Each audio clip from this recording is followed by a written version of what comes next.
I sat with Neville in the cafe 2 weeks ago about something else. And as he told me the story of having gone through heart surgery recently, I just thought, man, this story is why we need to love one another. Whether it's a 14-year-old kid who's just changed schools, or whether it's a not-so-young guy who's gone through a major surgery, all of us need to be loved. And that love does come from God, but it comes through His people. And so we're going to learn about you today and your story. And I'm really thankful that you've agreed to come and to take a comfy seat and share with us. Hey Neville, you've been here at City Bible Church for the last 2 years, you and your wife Faye. So tell us, how did you end up here at CBC? Like, why are you here? We came here to Hamilton, as Campbell just said, about 2 years ago from the Hawke's Bay, and we lived in just near Hastings in Hamlet North, and we've been there for some years. And some people say to us, why on earth did you leave Hawke's Bay for Hamilton? Or Waikato? And we often have a laugh about that. But family connections and family, our desire to be with family played a big part in us leaving Hawke's Bay. Faye and I came to the stage in our life where none of our family, immediate family, were living in Hawke's Bay, and we felt the need to be near one of them somewhere. We chose to relocate here, and many of you will know our youngest daughter, and many of you know that connection already, that Hannah down the back there is our daughter, Hannah and Derek, and many of you will realise that we live with them, or they live with us. I'm not sure which way it is. We live together anyway, so we are at the moment renting our house, a 3-bedroom house, sorry, a 5-bedroom house with 3 generations together, and that's interesting, and lots of fun, and we are in the process now, and it's I won't say a lot about it, but we are in the process of building a house. This renting together was just an interim idea, which has got a little bit longer than we planned, but we are looking at building. In the Hawke's Bay, I primarily was involved for years there as an industrial chaplain, and at times I had up to 12 companies that I was involved with, some of the bigger employers down there. And that's another whole story. In the last 2 or 3 years I was involved as the hospice chaplain in Hastings. And when I came and relocated here to the Hawke's Bay, those 2 doors didn't open to me. The door to industrial chaplaincy and the door to hospice chaplaincy didn't open. But the door did open for me to become involved with the chaplaincy team at Waikato Hospital. And so I've been involved there in Waikato Hospital chaplaincy. And to do that, I had to have a church that was prepared to give me a letter of support for someone going into that role. And so 2 years ago I came knocking on Campbell's door. We came here with Hannah and Derek, and as an extended family together. So that sort of explains a little bit about how we ended up here at CBC, how we ended up here in Hamilton. Yeah. So at the moment you've been working as a chaplain at Waikato Hospital and also as a volunteer at Glasedale Rest Home. So tell us about at Waikato Hospital, like when you head on up there, which wards are you working on and what's involved with that?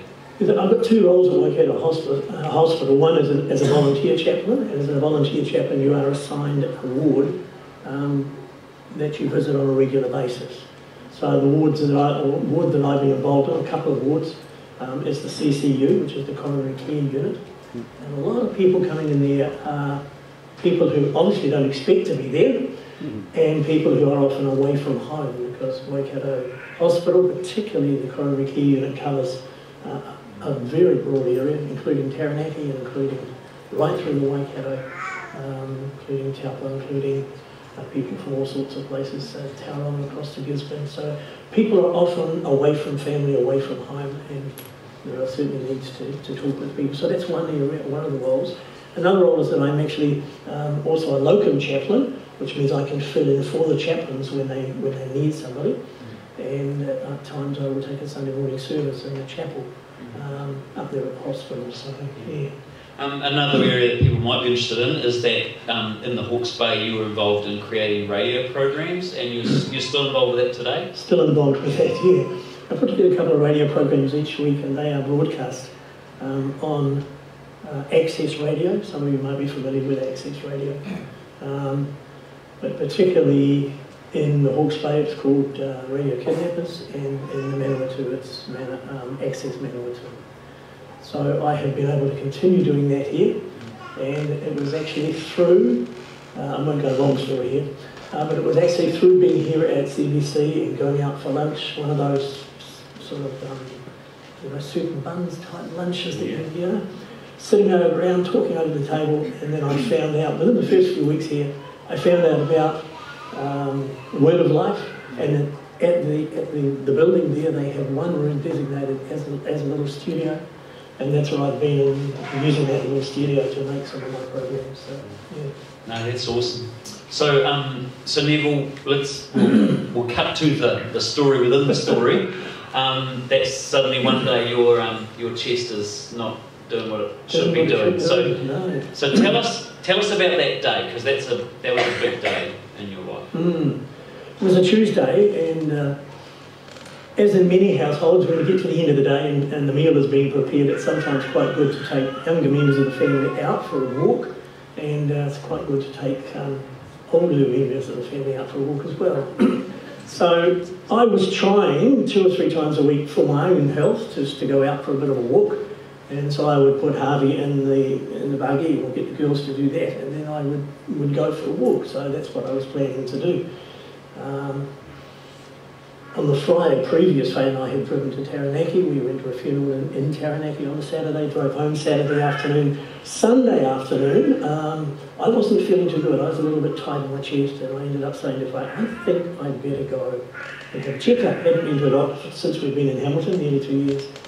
And so the appointment was made on the Monday morning for me to go to the doctor on the Thursday and just have a medical checkup. But Tuesday intervened. And so I started walking, and walking just down the road from home, not very far away at all, and suddenly felt pain in my chest that I'd never felt before. So being a New Zealand male, I thought, just toughen up and get a bit faster, just work through this, you know. So I sped up a little bit, and so did the pain. So I stopped, and I can point to Faye out the corner sometimes, how far I got. And my logic in my head was, I've got no ID on me, because I wasn't going shopping. I'd left my wallet at home, and I just suddenly realised I had no ID at all. And if I did go down, how would anybody know who I was or who Harvey was? So I decided the wisest thing to do was to actually go home. And so very slowly I wandered back home again. But the trouble was, when I got home, I was confronted by my wife and daughter, 2 nurses.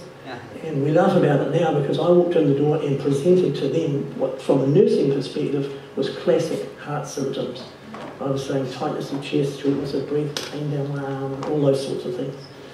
And I thank God now that they were there, and they did the right things. Yeah.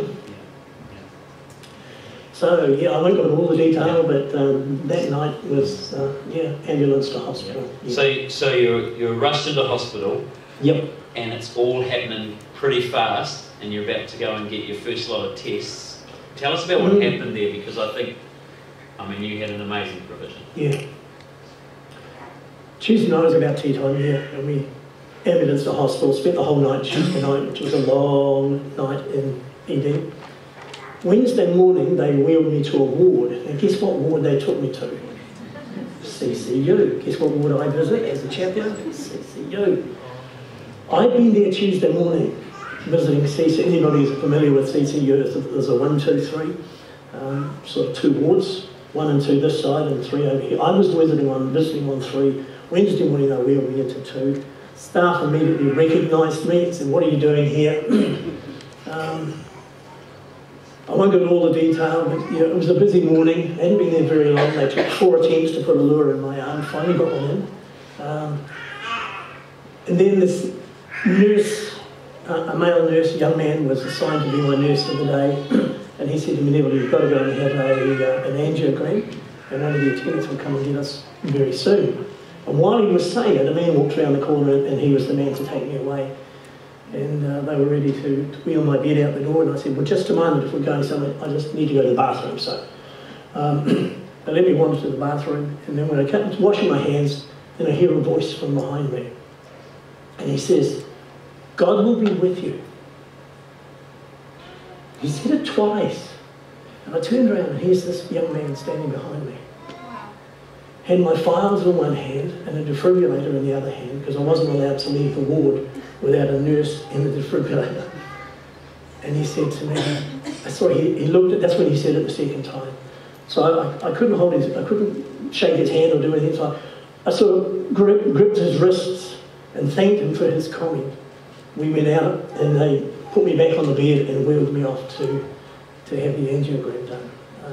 It wasn't until a couple of evenings later, when he was back on duty again, that I was able to talk with him more on a one-to-one level and talked about his Christian faith, and he was a committed Christian, and we talked about the fact that he was there right on that first morning, which was very significant to me. Yeah, because I know when you showed me the other day that moment of suddenly I've got to go, there was a lot of pressure on you, and almost like maybe some fear, and to have God is with you, like right at that moment. Yeah. And as it transpired, I went out to the angiogram, and they said to me in the theatre when they were doing the angiogram that there's no way we can do any stenting. Stents are not going to fix the problems you have. We'll have to hand you over to the surgical team, which was sort of big news for me, obviously, and to have that young man encourage me at that point. And as it turned out, you hadn't had a heart attack. So that was some good news, wasn't it? That was good news, yes. A day later, one of the surgeons came and shared with me and said, you've got a strong heart. And his words to me, all we've got to do is get in there and do a bit of plumbing work. He said, we got you when you had angina before you had a heart attack. And it's the heart attack that does the damage to your heart. So there were some very big pluses from the surgeon's perspective, and from mine. Now, Neville, what transpired after that? And I guess sometime in that next week I came and saw you up there at Waikato, and you were having to wait around a long time. There were some things weren't quite right. You had a bit of an infection, and they couldn't operate straight away, and you had to wait 9 days. But during that time, some really cool things happened. Talk to us about the 9 days of waiting. Yeah, 9 days waiting for surgery. I thought it was a long time, but since then some people have told me it wasn't a very long time. Other people have been discharged from hospital and then they struggle to get back in again. I still know 2 surgeons standing at the end of my bed discussing as to whether they would let me out for a Queen's birthday weekend. One said, he'll be good, he can have weekend leave. And the other said I couldn't. And so they ended up going away, and the nurse came back eventually and said, you're going nowhere. I now see that as God's hand and blessing. Had I been discharged from hospital for that weekend, it may have been difficult to get back in line again. I was in a pool of about 7 or 8 people who were waiting heart surgery, and I was told to stay where I was. What also transpired is that I found myself becoming chaplain again, and I had 7 opportunities during that 9 days to pray with people. Some of them were Christian people, some of them were nominal Christians, and some of them I'm not quite sure. Some of them were really quite scared about what was going to happen to them and the pathway that was theirs. I didn't expect that quite to happen like that. I was truly blessed and have felt truly blessed at that point in time, and after the surgery. I've known just how many of God's people were praying for me. And I was very aware of the number of people that were praying. I think there were 10 churches or groups of people that were praying for me. I have a son in Wellington, and his church was praying for us, and a daughter in Tauranga, and I have 3 brothers around the country. And so there were churches and groups of people. Amazing thing is that we've only been here in Hamilton for 2 years, but we ended up with 3 different churches that we've become associated with.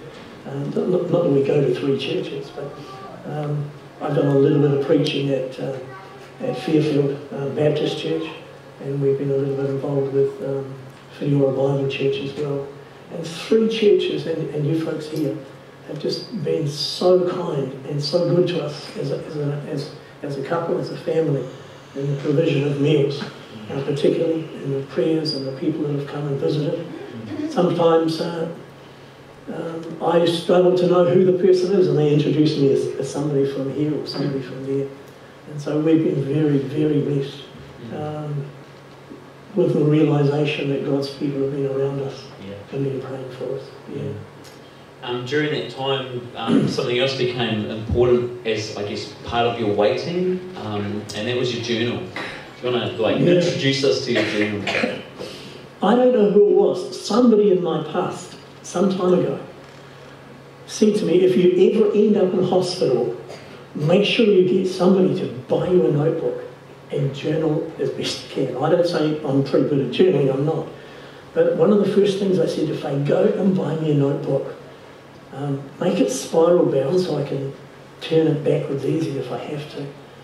And I've been blessed in being able to keep a little bit of record of the goodness of God and the goodness of God's people to me over the period of time. Person, whoever it was, he said to me, one day will just melt into another and you won't remember what goes on. In those earlier stages, in those days of waiting, my daughter and her husband came over with their two daughters, two granddaughters from Tauranga. And when I knew they were coming, I said to Roshi, our daughter, tell the girls to bring their coloured pencils. So the girls turned up with their coloured pencils and they sat on the floor beside my bed, and a 12-year-old did the title page. They call me Grancy. So this is Grancy's journey, and there's one or two things on there I won't tell you about, but that's all right, yeah. And she's put on the bottom, I asked her to pop it there, a record of God's goodness. Pierce, who some of you know, he's drawn a page in here as well, and Jasmine, the younger 9-year-old, she's done a page. So different people have written in Bible verses, different people have written in comments, and I was looking at one or two pages in there last night, and I find it quite moving to go back and to refresh my heart on some of the amazing things that have transpired here. And so you find after 9 days you had surgery, and it was amazing that they had you sort of getting up and about and going to the restroom and having a seat within a couple of days, and you've actually had a pretty good recovery and home by day 6. So we'll get to some of the provisions that happened around that, but how have you been feeling since? Like, are you back to what you were before, or better than before? Are you a new man? Like, how is it? There are some aspects of health for me that I can feel are better than they have been. Hindsight's a great thing. We look back and we realise, I was going through a stage where I was telling Faye to slow down. And now she said to me, it should have been the other way around. She should have been telling me to speed up. So I seem to be speeding up a little bit from where I was. Whether speeding up's a good idea, but I'm just that little bit more get up and go is coming to me. I did have a little bit of dizziness and things like that in the past, which aren't with me at the moment. And so since this operation and since coming home, you've had some other provisions. Like, tell us about even like leaving the hospital and heading home to a busy household. That was taken care of. It was taken care of, and that was even before this heart event even happened. A man, one of the elders actually at Fiora, came to me one day, or came to Faye and I, and said, realising that we're 3 generations in one house, in his mind he was thinking, if you guys ever feel that you need a break, ever need a weekend where you can just go somewhere, he said, I live in a 4-bedroom house all by myself, and I've got a bedroom with an ensuite, it's almost like a guest wing, and if you guys want to come and be there, just let me know. You can come and live with me for a wee while. He didn't know what was going to happen. And Faye and I were able to go there. I've got scars up and down my legs and down my chest, about 1 metre of scarring when it's all added up. So they felt that coming home to a house that's fairly busy at times was probably not a good idea. So for 5 weeks we went and lived with Jeff, not too far from home, so Faye particularly could go between home and there. And that's been a real blessing, and we're now able to be back as a family all together at the moment here. So even though the heart is good, you've got scars to prove it, and, yes. and you are back at home now. We are indeed, yes. When you told me the story the other day, and for the first time hearing, I guess, of all these pieces, and a man. I mean, it's interesting, the nurse, I was saying to you, like, whether he's an angel or a messenger angel, God had that man behind you to give you those words, you know, God is with you right when you needed them. You had the provision of a home, you had these many words of encouragement and prayers, and even your grandkids, you know, giving you the gift into your journal, so many things. As all of that's going on, you said something to me, and at the time it was like it really came from deep within you when we were just sitting through here about what had impacted you. Tell us about that. About people. I'm not even sure what church I was at. Somewhere in the last few weeks, I was at HU. It wasn't here. And I don't know the lady's name. I really don't know who she is. But she came up to me, and it wasn't rude or abrupt, but it was quite forthright with me. And she said to me, "So what have you learned through all of this?" And I sort of hadn't quite been challenged in my thinking at that moment. And the first thing that came to my heart was the goodness of people. And I've had so many good people in so many ways. The reason I brought some of this bits with me is, you know, my phone, and there's my computer under there in that little bag, and I had that in hospital with me, and with texts and with emails and people phoning, and the ability to keep contact with my family out of town, and you know, modern technology, if you end up in hospital, is wonderful. You can make sure you get the technology that you need, get your family to bring it in or whatever. I found I sent my watch home because it was getting in the road. There's a bit of technology that's gone. But the goodness of people was just the thing that impressed me so much. And I won't go into a lot of, but there's just so many ways that we've seen people in the provision of food and the encouragement. And you know, some people have even come and gone walking with me, because one of the protocols after heart surgery is that you've got to get walking. Within a few days, they had me walking up and down the corridor, and I had to go down to the exit sign and back 10 times in a day before I was allowed out, and some of these sorts of things. And then you get out and you're told not to go walking if it's too cold, but you've got to go walking every day. So you end up walking in the mall. Then you find people you know, and so they go walking with you. So it's just the goodness of people in so many ways. And even this week, Faye and I are going house sitting for a couple who are going overseas for a month. That's a two-way thing. We look after their house and their cat, and we get somebody to stay. So the goodness of God, the goodness of people continues in so many ways. I know for you, Neville, your faith is obvious, and it was interesting the other day we met a second time, and I talked to you about the goodness of people. You were very quick to move on to the goodness of God, and it was almost as if you wanted to make sure that I understood that when you talked about the goodness of people, that you understood that was God's goodness being shown. And so you've got a couple of things to share with us there, just where you've known directly God's goodness, and there's been, in a sense, word and message from God to you that you've been able to hold on through this whole journey and still. So just share that with us. The night before surgery, a doctor came in and a nurse, and they were just checking up where I was in my head, probably, what sort of space I was in my thinking, where my heart was. And, surgery was the next day. It actually got bumped for a day, so it ended up the day after. But they came and said to me, "How are you? Do you need some sleeping pills? Are you going to sleep tonight? Have you got any questions about what's going to happen tomorrow?" My answer to them was, "No, I don't need any sleeping pills. I have my own method, my own way of getting to sleep and not allowing my mind to run riot and think things that didn't need to be thought." And I said to them, "I have a passage from the Bible that I memorise, and I'm continuing to memorise it. And I just want to say this morning, if you're having trouble getting to sleep, this is what I've been doing. If you ever end up in hospital, take your favourite passage of scripture, learn it, and then learn the next few verses as well. For those 9 days, I don't know how I would have got to sleep.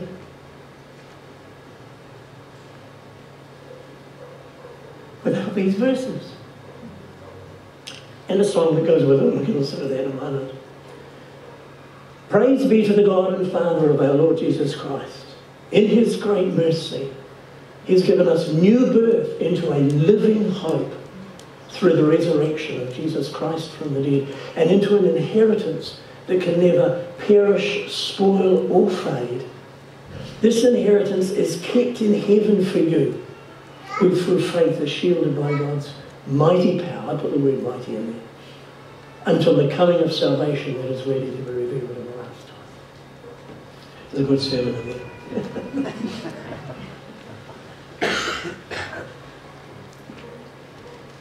Sometimes I'd be saying it over to myself and then I'd find myself saying it out loud, so I don't quite know what people around me thought sometimes. I've even done that since I come home. They'll say to me, "What are you saying?" And I'll be repeating the scriptures. Yeah. Amazing verse. I don't know what we've got. Have you got it up on the screen here somewhere? Yeah. Let me just read a few more verses as we come through. Verse 6 follows on and it says, "In all this you greatly rejoice, though now for a little while you may have to suffer grief in all kinds of trials. These have come so that your proven genuineness of your faith, of greater worth than gold, which perishes even though refined by fire, may result in praise, glory, and honour when Jesus Christ is revealed. Though you've not seen him, you love him. And even though you do not see him now, you believe in him and are filled with an inexpressible and glorious joy, for you are receiving the end result of your faith, the salvation of your souls." In those verses, there are 10 beautiful points, and I'm not going to bring them all out this morning. I just want to stay with one.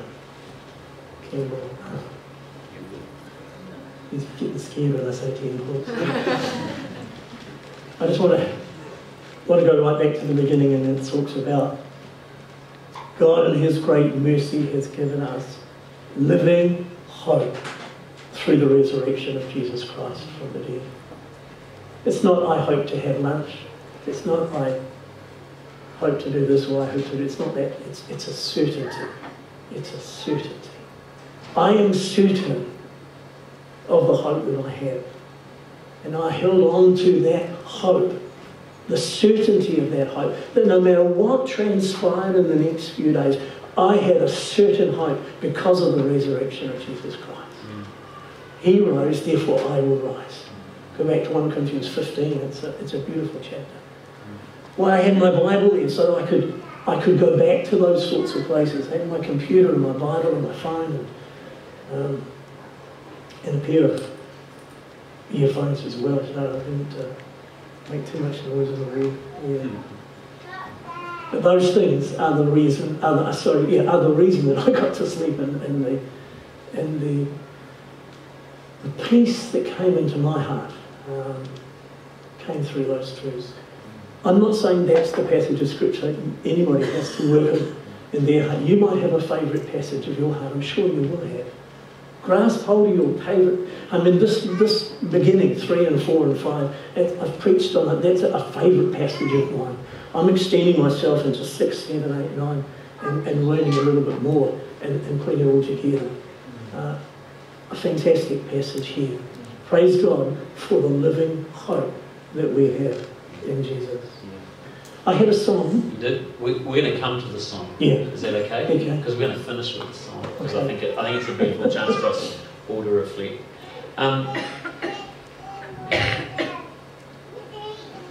For Neville, when he shared with me the other day about the goodness of people, and was so quick to want to make sure that I understood that that was about the goodness of God. Those two things just, and they're really what prompted me to want you to share, have you share the story today, was that underneath this learning about the goodness of people was this knowledge you have about God's goodness and the experience you have of God's goodness and the love you have for Him, and because He has first loved you. And it was funny that He wanted to make sure that I knew that that was the main point. And yet in these weeks, the way that God allowed you to experience His goodness was through what had deeply impacted you, which was the goodness of people. And that's so significant, because Neville's somebody that's known the goodness of God for a lot of years. He already knows that. You already were in this passage, for example. You know that. But once again, you needed to know that again. You needed to experience His love again. And the way that the Father chose to show you His love again was through the love of His people. Some of you may know of other songs written by Keith and Kristen Getty. Getty is the surname, Getty.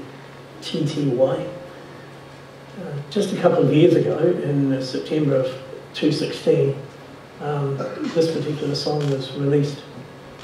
The two things I like about this couple is the depth of the word content of their songs, and that they are writing songs for congregational singing specifically, rather than writing them for a solo or for a group. This particular song of theirs has really struck a note in my heart, and it dovetails in with the scriptures that I've been sharing with you. And this is entitled, "He Will Hold You Fast." I was going to read some words to you, but I'm not sure whether I'll get through them, but I'll give it a go. "When I fear my faith will fail, Christ will hold me fast."